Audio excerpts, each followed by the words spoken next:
जय श्री कृष्ण भक्तों, आपका स्वागत है श्रीमद् भागवत गीता सार में। वसुदेवं सुतं देवं कंसचाणूरमर्दनं देवकी परमानन्दं श्रीकृष्ण वन्दे जगद्गुरु। श्रीकृष्ण शरणं गोपाल शरणं श्रीकृष्ण शरणं गोपाल शरणं मेरे बाके बिहारी नंदलाल शरणं मेरे बाके बिहारी नंदलाल शरणं श्रीकृष्ण शरणं गोपाल शरणं श्रीकृष्ण शरणं गोपाल शरणं मेरे बाके बिहारी नंदलाल शरणं मेरे बाके बिहारी नंदलाल शरणं श्री कृष्ण शरणं गोपाल शरणं श्री कृष्ण शरणं गोपाल शरणं मेरे बाके बिहारी नंदलाल शरणं मेरे बाके बिहारी नंदलाल शरणं श्री कृष्ण शरणं गोपाल शरणं श्री कृष्ण शरणं गोपाल शरणं मेरे बाके बिहारी नंदलाल शरणं मेरे बाके बिहारी नंदलाल शरणं। बोल भगवान श्री कृष्ण की जय, श्री नंद के लाला की जय, श्री देवकी नंदन श्री कृष्ण की जय, श्री द्वारकाधीश भगवान श्री कृष्ण की जय। बोल देवादिदेव पूर्ण ब्रह्म भगवान श्री कृष्ण की सदा ही जय। जय श्री कृष्ण भक्तों, आपका श्रीमद् भगवत गीता सार में स्वागत है। भक्तों, हमने 15वां अध्याय का सार गाया था, पुरुषोत्तम योग। भगवान ने अर्जुन को अपना रहस्य बढ़ाते हुए ये बताया कि संसार वृक्ष जो है इतना बढ़ जाता है, हम इतने ये 5 इंद्रियां जो हैं इसके कई कई गुना विषय उत्पन्न हो जाते हैं। और उसका नतीजा क्या होता है भक्तों? नतीजा ये होता है कि हम कहते हैं ना, दलदल में के अंदर जितना निकलने की कोशिश करते हैं हम उतना फंस जाते हैं। अपने मोह को जितना काटते हैं उतने फंस जाते हैं। और इसमें क्या होता है, फिर लोग ज़बरदस्ती मोह काटने की कोशिश करते हैं, इंद्रियों को विजय प्राप्त करने की कोशिश करते हैं, जबकि उसकी विधि को वो नहीं पालन करते हैं। ये बिल्कुल वैसे ही है भक्तों, जैसे एक कड़छी होती है, उसको आप हलवाई देखते हैं, कड़छी होती है उसकी, कई सारी सब्जियां बना रहा होता है। वो उसी कड़छी को कभी इस सब्जी में डालता है, हिलाता है, कभी कोई दूसरी सब्जी को हिलाता है, कभी किसी को हिलाता है, कभी कोई मीठा बनाता है, उसी कड़छी को इस्तेमाल कर लेता है। लेकिन वो कड़छी उसके किसी भी गुण को अपनाती नहीं है। इसी प्रकार से भक्तों, हम वो कड़छी की तरह हैं कि भागवत भी पढ़ेंगे, गीता भी पढ़ेंगे, मंदिरों में भी जाएंगे, प्रवचन भी सुनेंगे, लेकिन हम कभी उसको फॉलो नहीं करते हैं। हम गीता पढ़ रहे हैं तो गीता तो भगवान ने उसके अंदर बहुत सारे तो आज्ञाएं दी हैं, अपने रूप को बताया है, और हम उसी रूप को पढ़ रहे हैं कि जैसे हम बता रहे हैं। तो भक्तों, हम बता नहीं रहे, हम श्रवण कर रहे हैं, ताकि हम उस रूप का साक्षात्कार कर सकें, हम उनको जान सकें, तत्व से जान सकें। अगर कोई कहता है कि मैं गीता पाठ रोज करता हूँ, बहुत अच्छी बात है।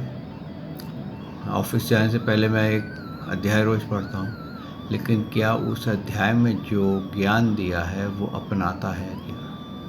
अगर वो अपनाता नहीं है तो वो उसी कड़छी की तरह है जो हलवाई आने को सब्जियों में अनेकों जगह घुमाता है। तो भक्तों, ये बहुत गहन वो है, ज्ञान है। इसको समझना बहुत कई बार डिफ़िकल्ट हो जाता है, लेकिन असंभव नहीं है।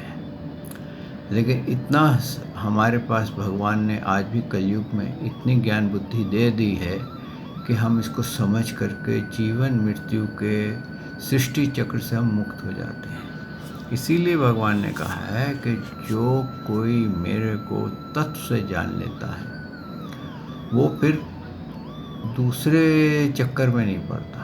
जैसे आपको 24 कैरेट सोने का ज्ञान हो जाए, आपको पता हो कि 24 कैरेट सोना कौन सा है, उसकी परख मिल जाए, तो फिर आप 12 कैरेट, 14 कैरेट, 18 कैरेट, 22 कैरेट में इंटरेस्ट नहीं लेंगे।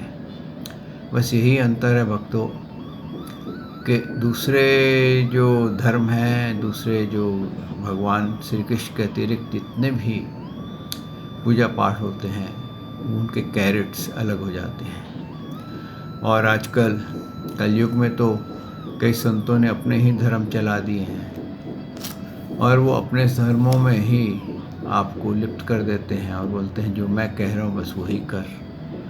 तो अगर आपको ये ज्ञान नहीं पता हो कि मैं किसकी पूजा करूँ, किसकी ना करूँ, तो भक्तों आप भटक सकते हैं। इसलिए ये बहुत आवश्यक है आपके लिए कि ये जानना कि तत्व ज्ञान क्या है।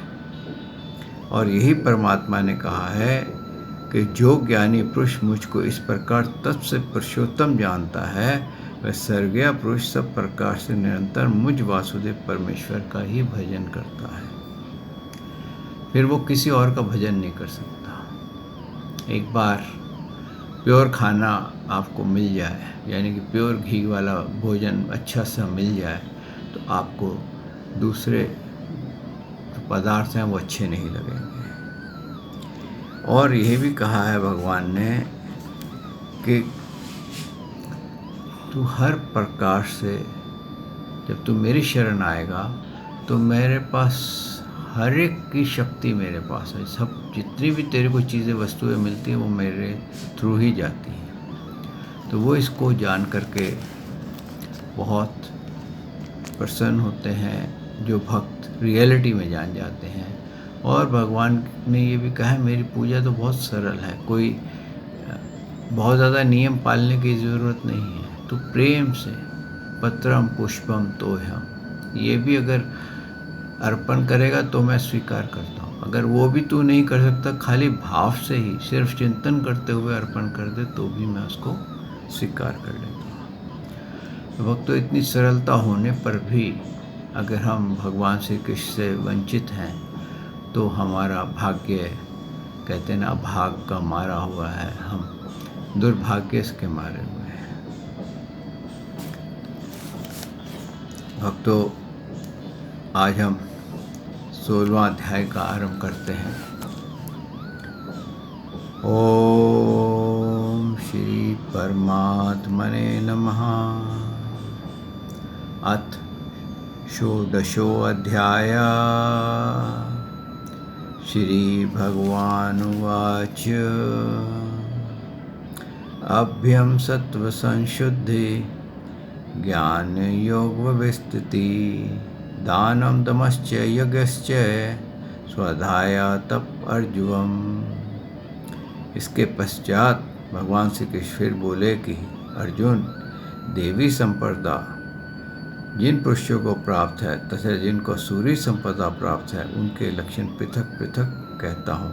उसमें से भय का सर्वथा अभाव, अंतकरण की पूर्ण निर्मलता, तत्व ज्ञान के लिए ध्यान योग में निरंतर दृढ़ स्थिति और सात्विक दान, इंद्रियों का दमन, भगवान देवता और गुरुजनों की पूजा तथा अग्निहोत्र आदि उत्तम कर्मों का उच्चारण एवं वेद शास्त्रों का पठन पाठन, भगवान के नाम और गुणों का कीर्तन, स्वधर्म पालन के लिए कष्ट सहना और शरीर तथा इंद्रियों के सहित अंतःकरण की सरलता। ये भक्तों ये बेस बताई है भगवान ने कि जो दैविक संप्रदाय का थ्रू होता है, अंडर आता है, उसकी ये बेस होती है कि वो तत्व ज्ञान के लिए हमेशा उत्सुक रहेगा और तत्व ज्ञान प्राप्त करने के लिए वो भगवान की भक्ति में लीन रहेगा और सबका आदर करेगा। ये नहीं किसी का निरादर कर दे, क्योंकि उसको हर किसी में भगवान का अंश नज़र आने लग जाएगा और वो मन, वाणी और शरीर से किसी प्रकार भी किसी को कष्ट ना देगा। यथार्थ और प्रिय भाषण बोलेगा, मीठा बात करेगा, कभी किसी को कष्ट नहीं देगा। अपना अपकार करने वालों पर भी क्रोध का ना होना। यहाँ पर जो हमारा को कहते हैं ना, जैसे हमारा बुरा कर दिया या कुछ कह दिया जिससे कि हमारे को क्रोध आ गया, उसको ऊपर भी क्रोध नहीं आना, बल्कि मुस्कुरा देगा कि अब ये माया के अधीन होकर के भटक रहा है। कर्मों के कर्तापन का अभिमान का त्याग, अंतःकरण की अपररीति, क्षमा करें, अंतःकरण की उपररीति अर्थात चित्त की चंचलता का अभाव, किसी भी की भी निंदा ना करना, सब भूत प्राणियों में हेतु रहित दया, इंद्रियों के विषयों के साथ संयोग होने पर भी उनमें असक्ति का ना होना, कोमलता, लोक और शास्त्र के विरुद्ध आचरण में लज्जा और व्यर्थ चेष्टाओं में अभाव, तेज, क्षमा, धैर्य, बाहर की शुद्धि एवं किसी भी शत्रु भाव का ना होना और अपने में पूजाता का अपमान, अभाव, ये सब हे अर्जुन देवी संपदा को लेकर उत्पन्न हुए पुरुष के लक्षण हैं। देखिए यहाँ पर क्लियर बोला है प्रभु ने कि हर चीज़ में उसको सरलता चाहिए, कोई दिखावा नहीं करना, कुछ नहीं करना, और उसके अंदर तेज हो, सब कुछ हो, प्रभु की पूर्ण भक्ति हो, इतनी भक्ति हो कि भगवान से साक्षात्कार बात भी करता हो तो भी उसका अहंकार ना होना। लेकिन होता क्या है कि थोड़ी सी ज़्यादा भक्ति कर लेने वाले को अहंकार हो जाता है।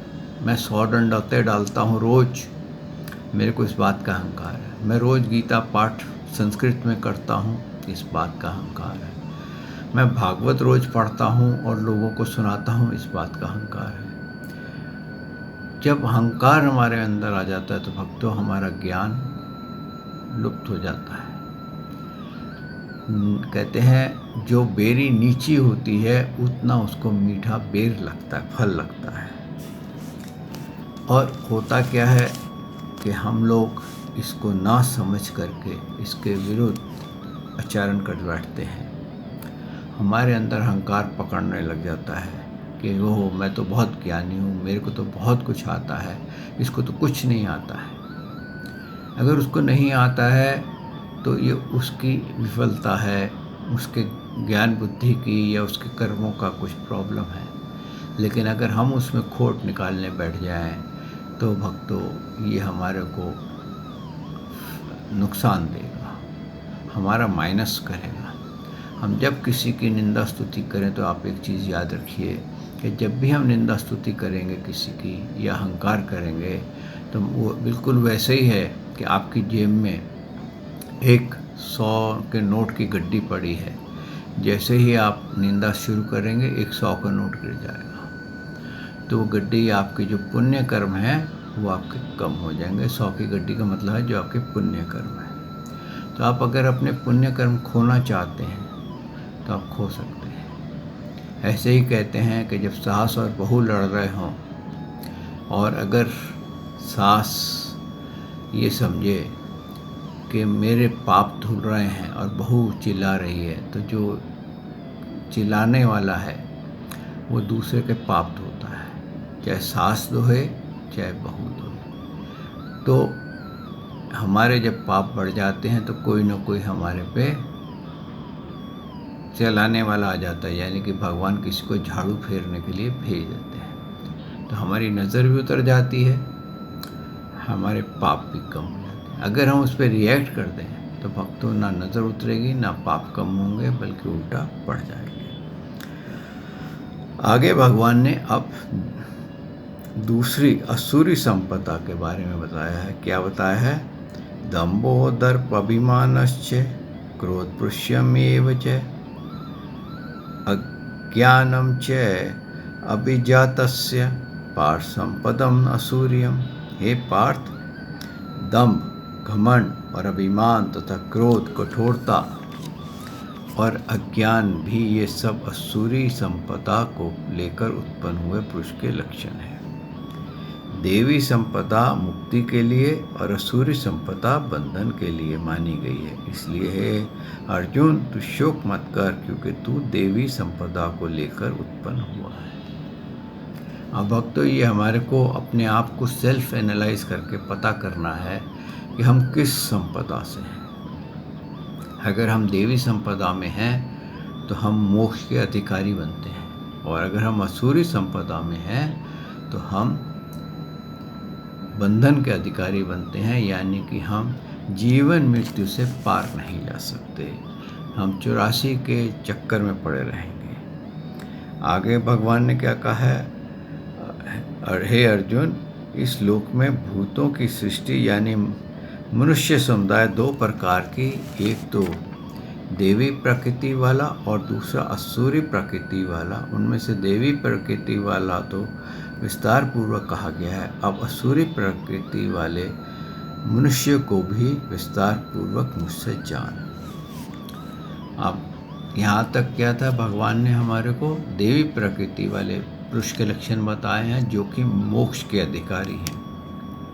अगर भक्तों हमारे को देवी संप्रदाय नहीं प्राप्त है और असुरी संप्रदाय, क्योंकि ये दो हैं, गुण तीन हैं, उसमें क्या सात्विक, राजस और तामस, इसमें दो ही हैं।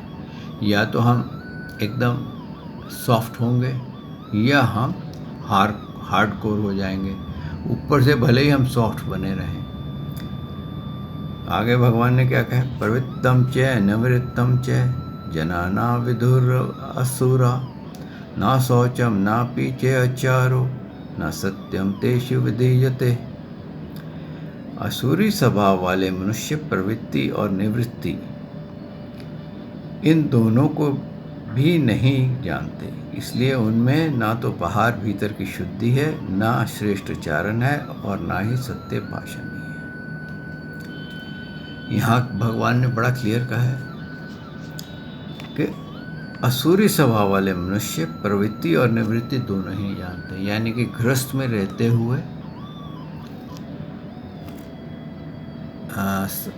वैराग्य को पालन कर सकते हैं, और सिर मुंडा करके हम वो चले जाते हैं और सोचते हैं कि हमने सब कुछ त्याग कर दिया, अब हम साधु बन गए, हम सन्यासी बन गए, हमने सब भोगों का त्याग कर दिया, लेकिन मन में इच्छाओं का जाल बना रहता है। भक्तों 100 डंडौते डालते हैं, 100 मालाएं फेरते हैं, लंबे लंबे तिलक लगाते हैं, विशेष रगड़ते हैं, मंदिरों में भगवे कपड़े पहन के घूमते हैं, सब कुछ करते हैं, सबको आशीर्वाद देते हैं, लेकिन अंदर मन जलता है, क्योंकि इच्छाएं अभी बाकी हैं।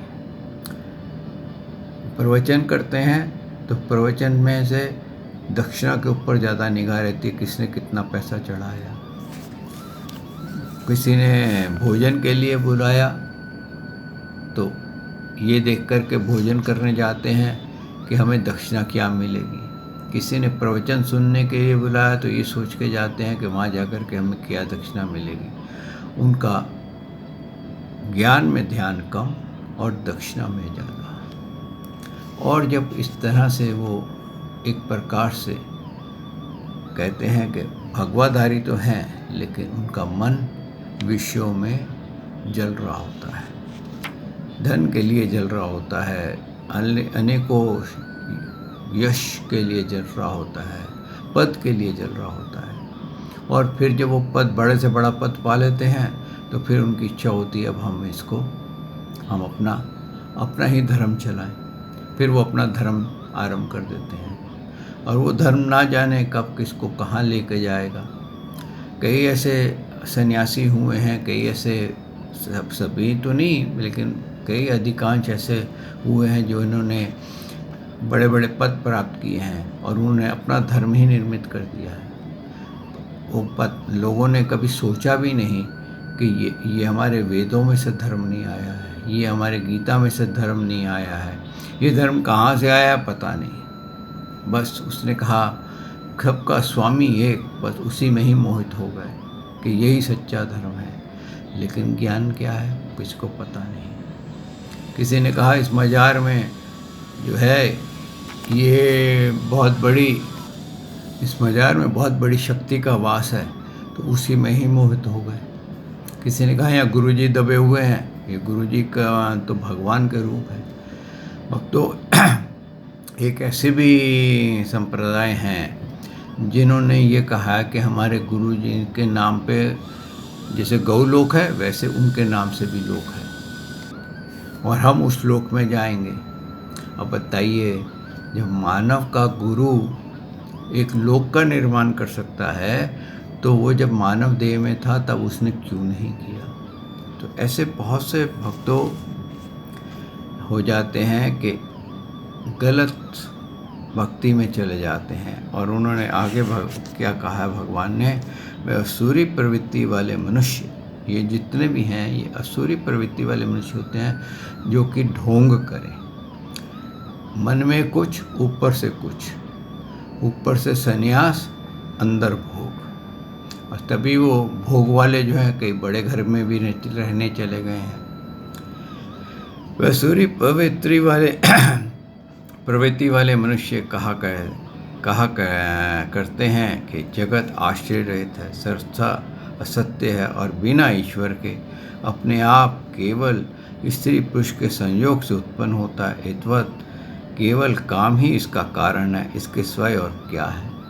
तो ये जो श्लोक बताया ये है कि शास्त्र विरोधी ज्ञान मिलता है।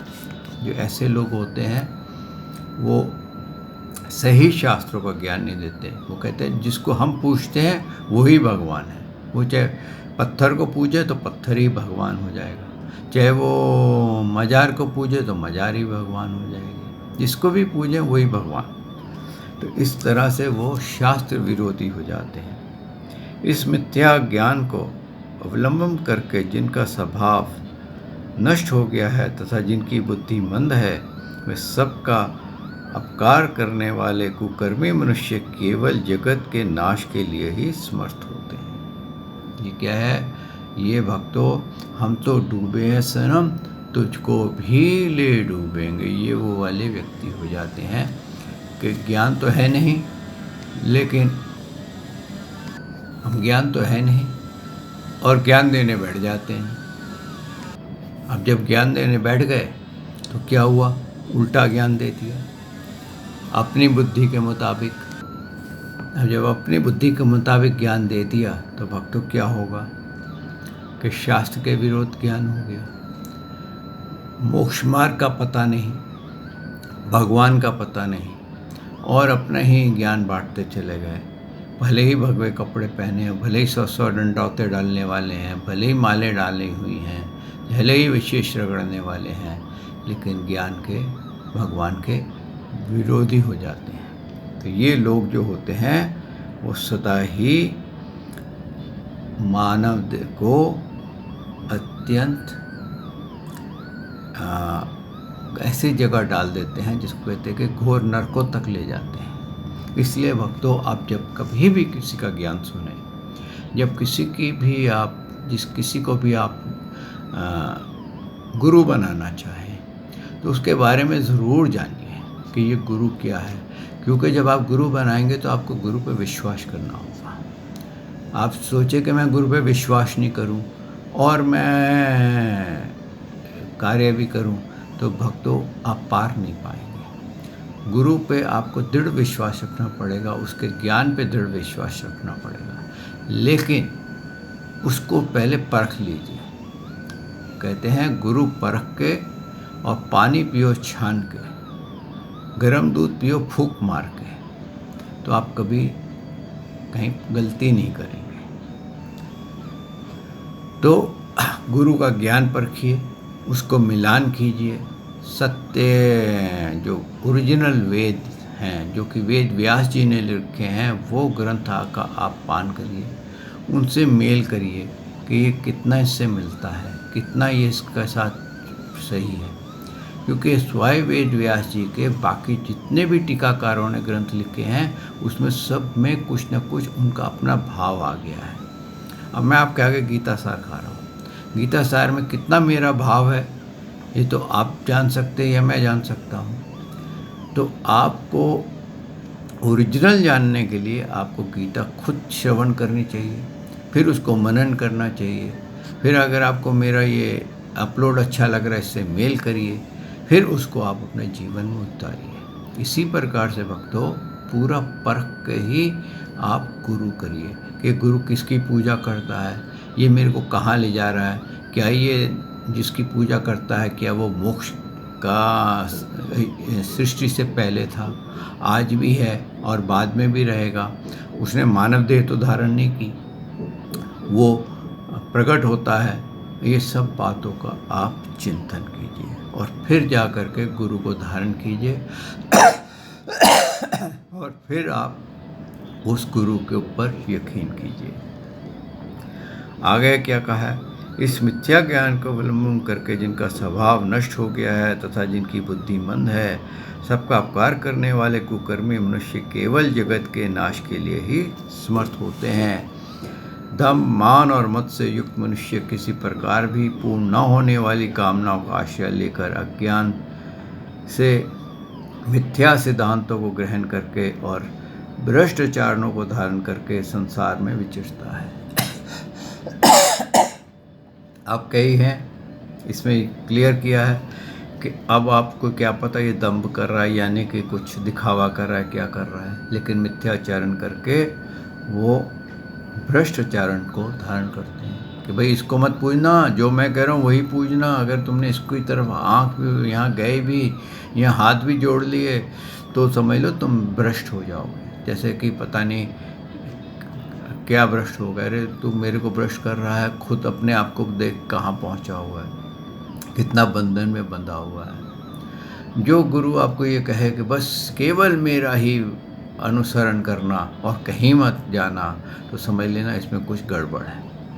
और जो ये कहे कि जाओ सारी जगह घूम के आ जाओ और फिर अगर तुम्हारे को मेरा प्रवचन या मेरी भक्ति अच्छी लगे तो मेरे पास आ जाना, तो समझ लेना ये सही व्यक्ति है। तो भक्तों, इसके बाद उन्होंने, भगवान ने कहा है, मृत्यु पर्यंत रहने वाली असंख्य चिंताओं का आश्रय लेने वाले, विषय भोगों के भोगों पर तत्पर रहने वाले और इतना ही सुख है इस प्रकार मानने वाले होते हैं। ये जितने भी होते हैं भक्तों, ये बहुत विषय भोगों को बहुत भोगते हैं। इनको खाने पीने की बहुत है, हंसी मजाक करने की बड़ी इच्छा होगी, हर एक के साथ ऐसे रहेंगे जैसे कि बड़े अच्छे मित्र हैं, और ज्ञान में ये जीरो होंगे। तो भक्तों, आप अपने इस पे शोध कीजिए कि आप कौन से ज्ञान को फॉलो करते हैं, किस गुरु को मानते हैं, क्या वो सही है या गलत है। और यहाँ मैं वाणी को विश्राम देता हूँ। कल प्रभु ने चाहा तो मैं आपकी सेवा में फिर हाजिर होऊंगा।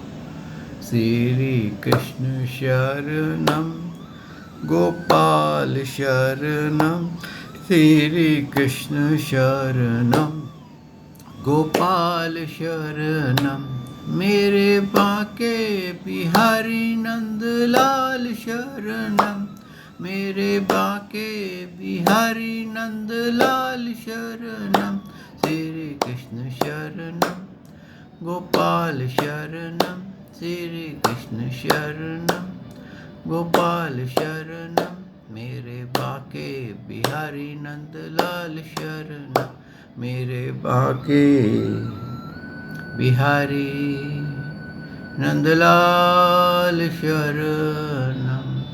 बोल भगवान श्री कृष्ण की जय, श्री नंद के लाला की जय, श्री देवकी नंदन श्री कृष्ण की जय। हे द्वारकाधीश भगवान श्री कृष्ण की जय। बोल दी बलि दी पूर्ण ब्रह्म भगवान श्री कृष्ण की सदा ही जय। जय श्री कृष्ण भक्तों।